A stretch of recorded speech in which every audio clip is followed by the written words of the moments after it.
বাংলাদেশ জাতীয়তাবাদী দল বিএনপি ৯ নম্বর যাদবপুর ইউনিয়ন কর্তৃক ৪ নম্বর ওয়ার্ড বিএনপির উদ্যোগে মহিলা দলের কর্মী সভা অনুষ্ঠিত। উক্ত অনুষ্ঠানে সভাপতিত্ব করেন ৪ নম্বর ওয়ার্ড বিএনপির সভাপতি আব্দুর রহমান। আসসালামু আলাইকুম। মা বোনেরা যে আছে দয়া করে কেউ খাতে পড়বেন না, ওরা কিন্তু একটা ফাল দিচ্ছে। সমাবেশে উপস্থিত ছিলেন প্রধান অতিথি হিসাবে উপজেলা বিএনপি সাধারণ সম্পাদক দবির উদ্দিন বিশ্বাস, সভাপতি আবুল কালাম, সাধারণ সম্পাদক আব্দুর রাজ্জাক, সাংগঠনিক সম্পাদক ইসমাইল হোসেন, সাবেক সভাপতি রবিউল হোসেন।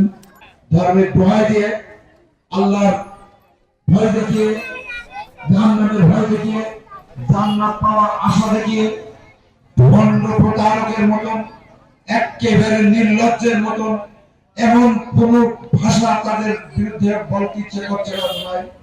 তারা নিরীহ আমাদের মা বোনেদের আমাদের পরিবারের ভিতরে ছদ্মবেশে ঢুকে তারা বিভিন্নভাবে পথভ্রষ্ট করছে। বিশেষ অতিথি হিসেবে উপস্থিত ছিলেন যাদবপুর ইউনিয়ন বিএনপির সভাপতি আবুল কালাম। আমাদের প্রতিপক্ষ হচ্ছে জামাত। জামাত কি করে? বুকি কোরআন শরীফ বাঁধে, কোরআন শরীফ বেঁধে নিয়ে এবার বলে মা ভোটটা জামাতে দিবি।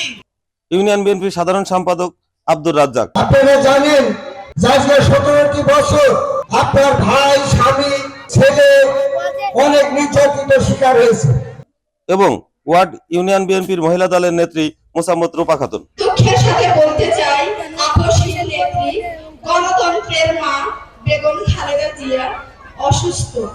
আপনারা সবাই তার জন্য দোয়া করবেন।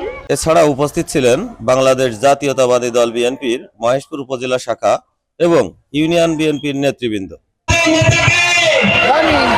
মহিলা সমাবেশ থেকে রেদওয়ানুল ইসলাম রিপন, দৈনিক জয়সাগর নিউজ, মহেশপুর।